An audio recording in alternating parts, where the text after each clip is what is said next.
So, back at the vision stage here at Green Tech, we're now talking hydroponics, the challenges and the opportunities. I'm delighted to be joined by Veronique Savelkoul from BASF, from Adnan Tunovic from Savelkoul, and from Patrik Borenius from Green Automation. Veronique, gentlemen, warm welcome.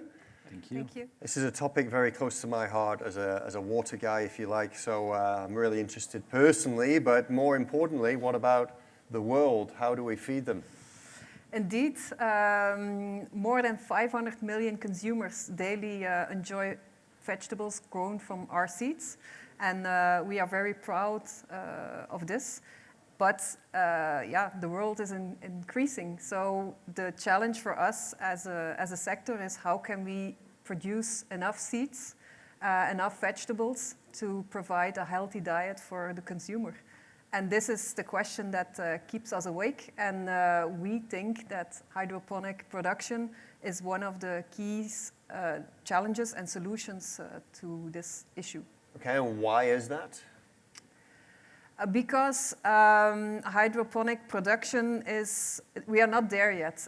We have to think how we can make it more diverse, more sustainable, more healthy. And many of those solutions are there with the people here at this table that can provide this solution. And it's all about collaboration, so you're all working very closely together on things anyway. But Patrik, the same question to you perhaps. You know, why is hydroponics so special, so important, and perhaps not yet there where it could be? Yeah, I mean, when we look at hydroponics and specifically lettuce and leafy greens, sort of what we primarily focus on, then I would sort of, almost frame the whole thing with 3 points. The first thing is that when you grow something hydroponically, locally, in a controlled environment, I think, lettuce and leafy greens has always been sort of one of the usual suspects. It's a crop that grows relatively fast. It's a high-value, expensive crop. It typically has to be shipped over long distances because it needs certain environments. So it's always been sort of interested for people that grow hydroponically. And of course, the conditions where it's grown in the field, at least in North America, are deteriorating further. Heat, the water, lack of water, labor, all those conditions out in the West getting very, very difficult. And at the same time, the demand for hydroponically, locally clean produce from greenhouses is increasing at the retailer and at the consumer level. Then you've got governments coming in who want now with COVID a more local, sustainable, resilient food system. Yeah. And of course, investors are throwing money at it and have been for a while. So that's been going on for a while, I would argue. I think what you see, so the second point is you really see field lettuce growers getting into this space now. So they're seeing the threat or the opportunity, depending on how you look at it, from a high-tech lettuce hydroponic greenhouse growing very favorable varieties as so relevant that they're actually getting in now. And I think the formula that has emerged really is that you take a high-tech greenhouse, such as the ones that Adnan here provides, right? You put a greenhouse or a growing system into the greenhouse, such as the one we provide, and you take some seeds, from Veronique and put them in, and all that is a very, very powerful formula that really is able to produce a product at a cost that compares very favorable with the field, especially in North America, but I would argue even around the world. And sort of that formula is being supercharged by a few companies now who are building very large facilities, and it's just exciting to see that. Adnan, so being independent to the environment, the local environment with a high-tech greenhouse, magnificent, and the hydroponics itself is a very essential part of that. Yes. Describe your demands on the hydroponic systems when you ask Patrik maybe to design one for you. What are the key things that you ask for? So first of all, we ask the grower what he prefers, because he's the governing equation. So we start from a person that will actually grow the product, and he has a certain set of requirements that we need to meet. And Patrik and I are going to debate what is the most economical, effective way to move the product around, and then we kind of start exploring what is then the best approach for the site conditions, and as we go along to process of iterations, we end up to something that both meets Patrik's requirements, the growers, and something we can build at an affordable price. So lately we've been expanding that with joining forces with seed propagators and developers, so we can then also involve them from the very early stage on to say, okay, what is it that you need? What is the optimal condition for your seed? What does the grower want? What does Patrik need? And then we kind of close the whole loop within our shell greenhouse. Veronique, I mean, I'm obviously not, I'm naive maybe by asking, a seed is a seed. I mean, it's going to work this way or that way, more or less, isn't it? Why is it so important to have that conversation? Because indeed, a seed is a seed, but we have to develop the seeds that are able to provide the solution that we're talking about here. And to understand this, we really have to investigate, and that is also what we do in our facilities, how our seeds, how our genetics is reacting in a data-driven system with certain climate computers, with certain growing types.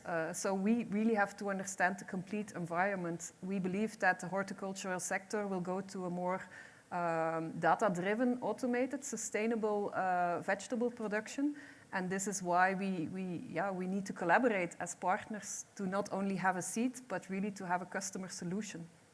And there's a big difference between the in-field growing environment and CEA? Yes, absolutely.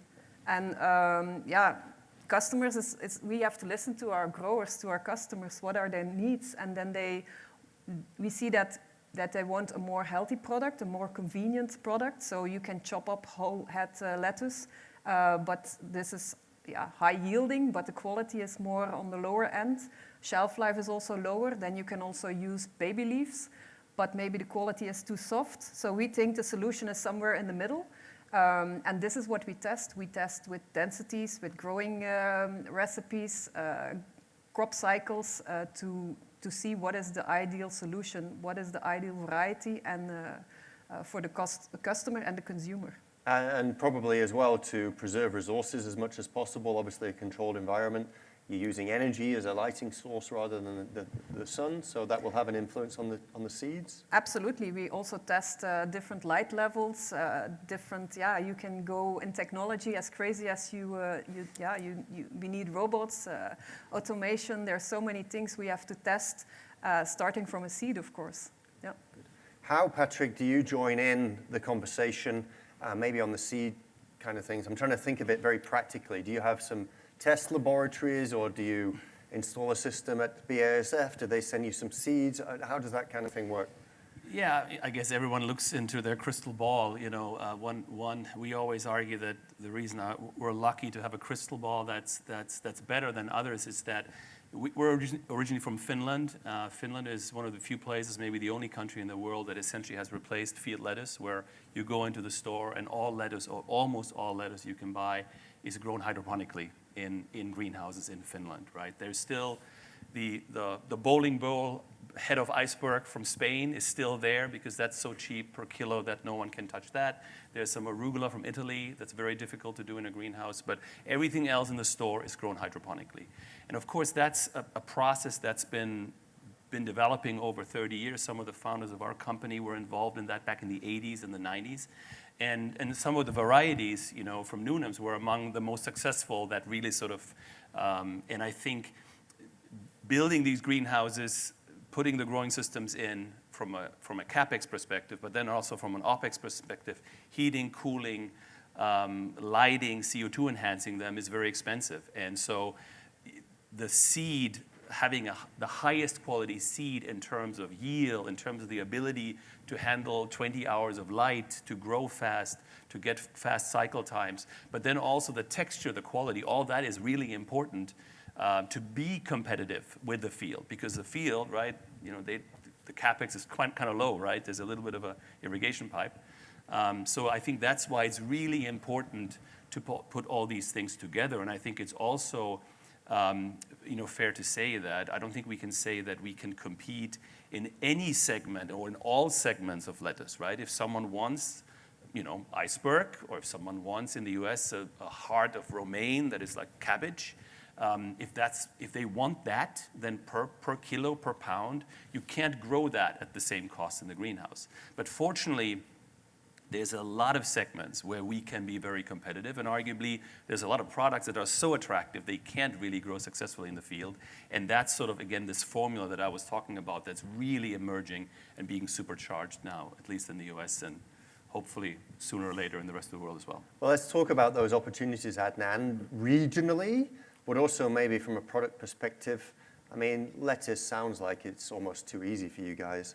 There must be other fields. This is never too easy. Let's establish that. There must be other things that you're looking into as well. Where do you see the opportunities? I think that aside from lettuce, the biggest opportunity to be had out there is spinach. I think whoever ends up conquering growing spinach in a greenhouse in a hydroponic system with a certain amount of yield or production with a certain quality, I think that person or that company or that group of companies, because it's never going to be just Savelkoul or Green Automation or BASF. It's going to be a team who conquers that, how to grow spinach year-round in a steady state. I think there's a huge opportunity to be had there.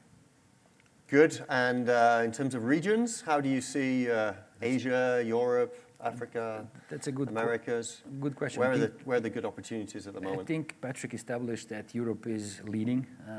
For example, Finland, but I know a lot of Belgium and the Netherlands. I think we produce a lot of greenhouse-grown lettuce in one way or the other, whether that's a head or a teen leaf or a baby leaf.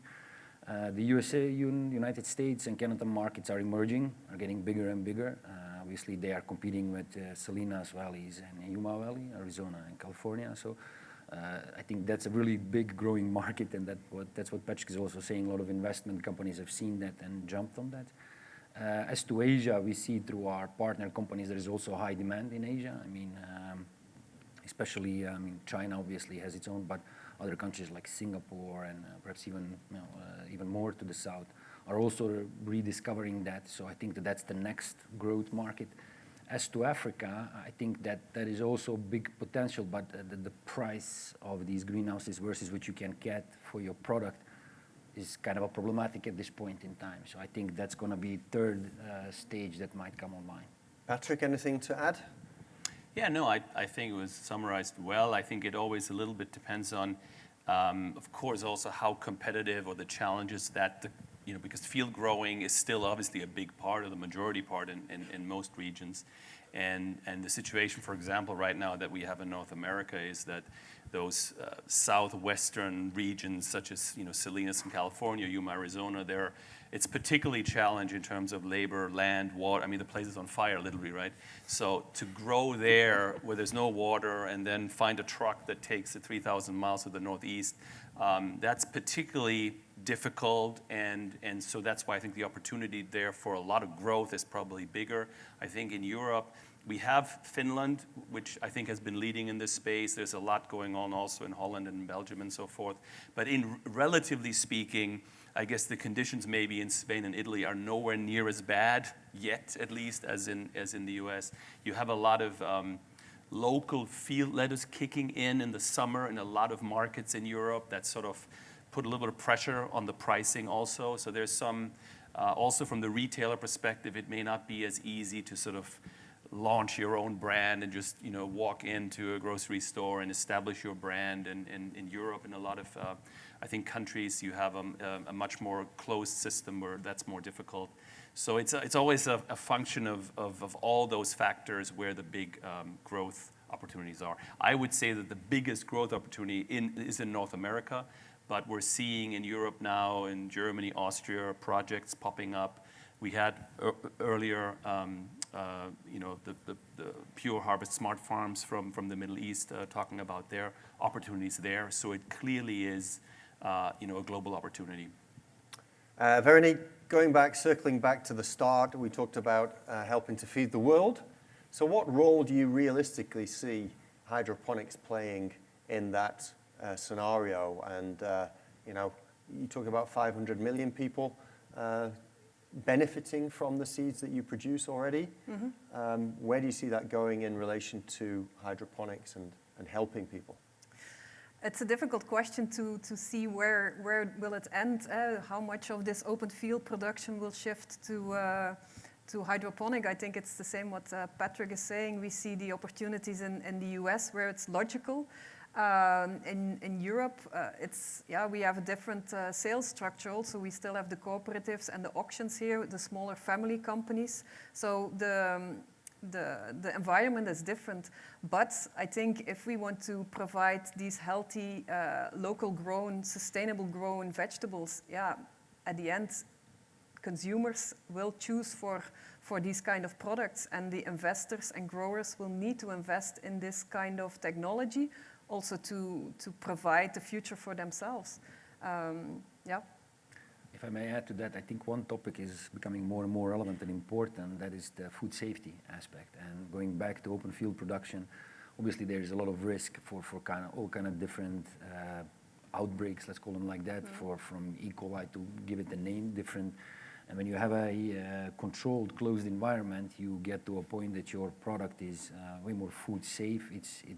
It's guaranteeing a steady supply. So I think that element of these greenhouses, of these projects, is becoming more and more relevant. And I think it's even one of the more reasons why, like Patrik said, the field growers are moving or veering off towards the closed environments, to be able to guarantee that safe product and not having to have to deal with recalls and all kinds of complications as a result of that. But also I think food availability, safety, but also labor issues for the growers themselves can be solved by automation and robotization. So this is also in a high-tech environment more logical than in an open field environment.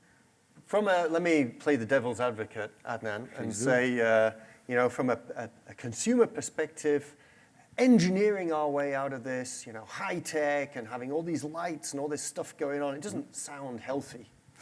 Yeah, but having an open field, I do understand beautiful sun, fresh rain, rabbits chewing a bit of the lettuce. Yes, and sounds magical to me. I get this question a lot, but placed it in the same perspective. There is an occasional seagull that drops here and there, something. Then you never know what actually is in the soils. I mean, is it contaminated soils? Where is it growing and whatnot? So there is like almost the same side of that medal on the other side. How is really that safe? Or is it just a mindset that, going green and organic and in like a manure type fertilizer, how really safe is that? So I beg to differ that one is less safe than the other. It all comes down to how you organize your elements. And we, by controlling as much as we can, will never control everything. I mean, we are not in control of all elements, but the more we can organize, the more protected environment we can generate, more nutrition strategy we can develop, the better, in my opinion, the more of a safe and healthy product we will have. Can I just add that beautiful field that you're envisioning, right? It's important to understand, in addition to all the concerns that Adnan just mentioned, that takes place at certain parts of the world at certain times of the year. So if you're expecting to eat a healthy lettuce or a salad every day of the year, then you're going to have to move around quite a bit. And that field, there's not a lot of places where these days, given climate change and everything, you can actually get those conditions, right? Irrespective if there's a rabbit in there. Because I would argue the reality is there's a lot of spraying going on, and then at least in North America, they wash it with chlorine before they ship it 3,000 miles around the country, and then maybe has 2 days left in your fridge to survive, right? So in that sense, it's a nice vision, but I think the reality for most people where they live is very different. Well, I'm not sure if you have insights on the Finnish consumer awareness around this, but I'd be interested in learning whether most Finnish consumers understand that hydroponics are actually producing their lettuces. I have to admit that I don't know specifically if they sort of understand it. I think what they do understand, in Finland, like I think in a lot of markets here in Europe, you have a pretty strong identifier on the products where it's from, right? In the store, it usually says what country it's from. So I assume that when they buy it in January, when it's like 3 feet of snow outside, and they see that this lettuce was grown in Finland, they might assume that it's presumably was grown indoors in some sort of indoors growing facility. Whether they understand that it was grown in a hydroponic system, in a floating raft, deep water, or an NFT system, which in Finland everything is NFT. I don't know, but I think they understand probably that it's grown sort of in some sort of controlled environment facility. Veronique, same question to you. What insights do you have to consumer behavior shifts and what's going on out there? Is it something which is supply driven, this change, or there's also some more demands from consumers in terms of healthier,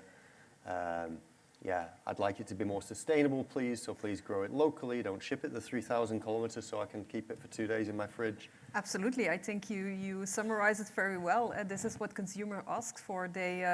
Our genetic breeding is driven by these trends for healthy living, more convenient.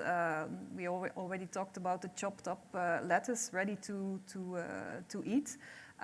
Individualization also, and of course local. People really appreciate having locally grown food and in a sustainable way. So we have a department, consumer insights actually, that are really going into these data and trying to understand what are the consumer needs in the different regions to really translate this into the product development to the products that we develop. And Adnan, this must mean, with more decentralization and local, it must mean probably, perhaps even urban, smaller systems. I would agree. I think that there will always be a need, for example, if you are in the vicinity of a big metropolitan area, to have big, large farms. But there are so many places where you have that. I think that the key is to kind of stay sustainable, prevent a lot of trucking miles. I think we should be looking more and more to localized farms, which show a certain amount of flexibility, meaning you can grow different crops in different setups, and kind of make sure that it's as much as possible locally produced, so it's really short to shelf and from the farm. And it is, I think the challenge with that then becomes managing them, and how do you find enough skilled labor and train people to manage those farms. So the next key that in that equation is how do you then automate that, and there are a lot of other firms and companies working on that, how to run these facilities on an autonomous level. And I think when you combine all that together and you have these mini farms that provide locally sustainable, less water usage, very conscious with energy use, and kind of combine and stack all those of them, then I think the key would be a lot of smaller farms with few exemptions on high density metropolitan areas. We have to also disagree on something, but we can't agree on everything on the table. So I would say that, and we've been involved in some sort of urban rooftop kind of projects in the past, and I think there is a room for all of these, and there for hyper local, and there's people who believe in container farms and all these kinds of things. But we are convinced as Green Automation that this is sort of more a niche application, right? If you're hyper local, if you want to be urban and you want to be in a cool location and these kinds of things, and you do a 1 acre farm or something like that, you won't be able to get to the cost and the price point where you can really disrupt the field lettuce. To do that, you need a large facility. And again, we're saying that because that's what's happened over the last 30 years in Finland, right? We don't have, hyper local urban farms. We have them 2-3 hours outside of the big cities at a location where energy is cheap and available, waste heat is available, land is available, labor is reasonably cheap and available, and that's where you scale up large, 10 acre, or let's say in hectares, 4 hectares, 6 hectares, 8 hectares more. And so you almost, to beat the big ag in the field, you have to apply a little bit of big ag yourself. And then it's okay, it's 2 hours of truck, but it's not 20 hours of truck from Spain, or in the US, 20 hours across the coast. And that's the formula. And keep in mind also, if you realize that all that lettuce goes to the grocery stores from some distribution centers, from the big grocery chains, the actual best location is to be right outside of that distribution center. That reduces the truck miles. If you go into downtown, then you truck it out to the distribution center again. I think there are people who are sort of envisioning, hyper local, or to grow inside of grocery stores. There's a lot of money flowing into those ideas as well. But I think again, what I said earlier, the model that is sort of really emerging and is being understood today to be able to challenge the field is the large high-tech greenhouse. It's the high-tech growing system. It's the high-tech seed put all together, and then the investor and owners of these facilities realize that they are the operators. They have to now operate and deliver on a day-to-day basis. But they're going around and coming to a place like Green Tech and buying the best technologies that's available, mostly Dutch, but some of it comes from Finland or Belgium. Whereas there are other people in the space who are sort of more looking at disrupting this with an integrated model where they're trying to be a technology company and a grower at the same time, typically vertically trying to sort of completely and maybe even control the distribution themselves. But I think that's a much longer term bet that really requires breakthroughs in energy, LEDs, AI, who knows what. And it's not clear when they will get to a unit cost that really will make them competitive. But we have a formula today that is available that really, if you focus on the unit cost, that can get you there. And that means large facilities. I agree. I think we are. You want to sell large greenhouses, no, right? but I think we are on the same page on that argument. I'm not for hyper-local small farms, but I'm against. I would not consolidate everything like you have in Yuma and Salinas. So I believe that there should be several farms, and I think that a farm smaller than 5 acres is available. But I think a 5-acre farm or a 2-hectare farm is just enough and just big enough to have all the packing lines, all the production facilities. It's not too big. It's not disruptive on an energy grid. It can be placed anywhere and almost in any spot. But there shouldn't be like extreme large farms consolidated in one space. So if it was to me, I would say a 5-acre is a minimum. A 10-acre should be able to cover, let's say, a city size, say Rotterdam, and then move to the other ones. I think the small greenhouse, like you see on the roofs or the container-grown lettuce, that is interesting, and that's more of a niche hype market, but that will not feed the hungry. But I would, that's what I'm advocating for. I don't think it should be consolidated in one area and say, okay, this area will feed, for example, France, Germany, and the Netherlands. Right. No, and we agree there, and that's why, obviously, the 10, 20 acres or 8-hectare facility outside of the city, and each large city has one of those. That's what I would envision. And I would agree with that.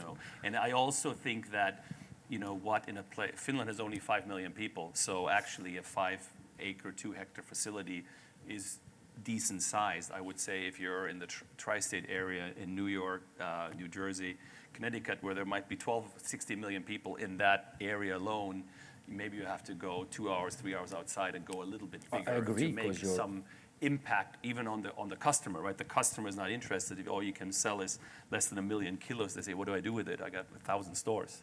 So I think depending on what market you're in, that also drives a little bit what the minimum practical size can be. And also the economics. Adnan mentioned saving truck time and fuel and carbon footprint, the health impacts potentially of contaminated food, which you can mitigate to a large extent with control. But that is not really part of the economic equation. It doesn't really come into, to lessen the burden of someone doing CEA. But maybe that will change a little bit over time. We'll see. I would say so, yeah. We will see. So the future is bright for hydroponics. For sure. We're going to be hearing tomorrow morning at the opening from a gentleman in Taipei, Taiwan, who is advocating home hydroponic grown food. And he's going to show us as well his own home and his own lab. So that'll be really interesting to tune into, Patrik. And I'm sure you can send some controversial questions if you wish to through the app. But that will be an interesting contrast perhaps to what we've been discussing as well a little bit today. So We all have the baking machine at home, right? To bake bread. And we do it once a year, or? I actually do have a machine that grows herbs, basil, at home in the kitchen. So. And are they good? Yeah, but it doesn't meet the demand. So we have to. There's a lot. That's how much you buy eat from the grocery store. Fantastic. Well, it's been a very vibrant discussion. Thank you. Veronique, you wanted to add something? No, I think I agree with, we're completely aligned, and this is also why we need to work together. I think it's our responsibility as as suppliers of these solutions to work together and to bring this to the growers and to the consumers. It's a perfect concluding words. Thank you so much, Veronique, Thank you gentlemen. Thank you very much. Thank you. Good. So we now great for me at least. Thank you. And we have That was a Frederick. good.